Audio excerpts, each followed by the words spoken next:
Jina naitwa Francisca Abdalhamani, ni mke wa Lemi Swalo. Mimi na watoto watatu.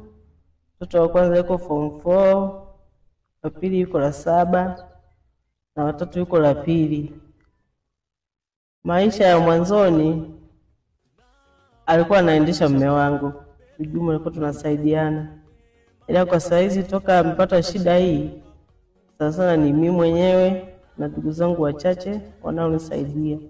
Kiukweli maisha yamebadilika, sio kama mwanzo ilivyokuwa. Napata ugumu kwa watoto shuleni. Tangu alipopata hii shida alikuwa hawezi kutembea, sasa hizi anaweza kutembea ila mkono hawezi kufanya kazi. Hawezi. Kwa hiyo ni yeye ni kukaa tu nyumbani, hawezi kufanya kazi yoyote. Na ukabu na bado tunaendelea, tukipata hela tunanunua dawa, maana na dawa za kila mwezi zile za pressure. Tukipata hela huwa tunanunua, tusipopata ndio hivyo tunapitisha. Naomba msaada wa matibabu, ukinisaidia hata bima ya afya nashukuru. Baba watoto watatu, mke ana mke, na angepaswa awe anahudumia watoto wake vizuri.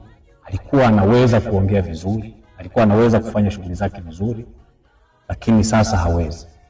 Sio kwa sababu alipata ajali ya gari, sio kwa sababu alipata ajali nyingine yoyote au maradhi yaliyomsababisha akawa hivi. Kwa sababu ya uchaguzi. Kwa sababu kosa lake kubwa ni kwamba alikuwa kwenye kituo cha kupigia kura, kwamba ni wakala wa Chadema. Kuwa wakala wa Chadema ilikuwa ndio dhambi yake.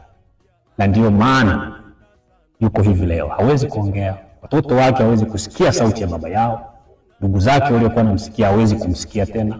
Mke wake alikuwa anaongea na mume wake vizuri, lakini tangu hapo hawezi kuongea naye tena. Kwa sababu tu alikuwa anasimamia kweli na haki, kwa sababu tu alikuwa ni wakala wa Chadema. Sasa tumekuja kwa huzuni nyingi, tumekuja kwa masikitiko makubwa, lakini lazima tuwakumbuke mashujaa wetu. Leo ni shujaa wetu, na tutamkumbuka na kumwenzi siku zote. Tutakuwa tunaonyesha mshikamano naye.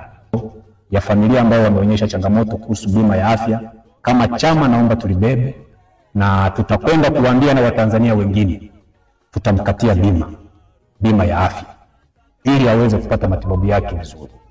Hilo tumelibeba.